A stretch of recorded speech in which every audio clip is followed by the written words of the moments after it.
Yəni o tanklarını, o güclü ordu görüntüsünü gözünün önündən keçirməklə həqiqətən də özünü inandırırmı onun ordusu güclüdür? Güclü ordu 5 il müddətinə Ukraynada çabalaya bilməz. Güclü ordu qısa müddət ərzində öz hədəfinə nail olmalıydı.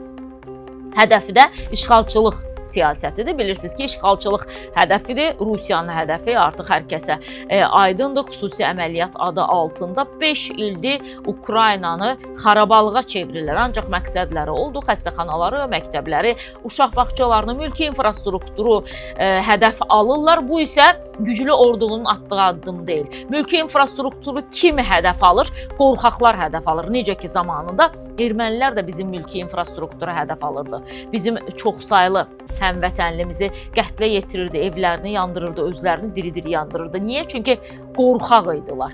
Sadəcə Rusiyanın əmrini yerinə yetirirdilər və özlərini də bu çıxılmaza salmışdılar ki, 44 günlük vətən müharibəsində ardından sentyabr əməliyyatı ondan sonra isə antiterror əməliyyatı ilə layiq olduqları cavabı aldılar və bugün də bəziləri ömürlük azadlıqdan məhrum etmə cəzasına məhkum ediliblər və dəmir barmaqlıqlar arxasında bir ömür boyu yaşayacaqlar. İndi ona yaşamaq demək mümkündürsə. İndi bu baxımdan da Rusiya 9 mayda öz dırnaq arasındakı qələbəsini yenə də görmək üçün, düzdür, faşizm üzərində qələbə indi qələbədir, bu başqa şey. Amma ki, bir də özünü toxtatmaq üçün, belə deyək, Vladimir Putin tankların necə hərəkət etməsinə baxacaq və özü ilə bir daha qürrələnəcək.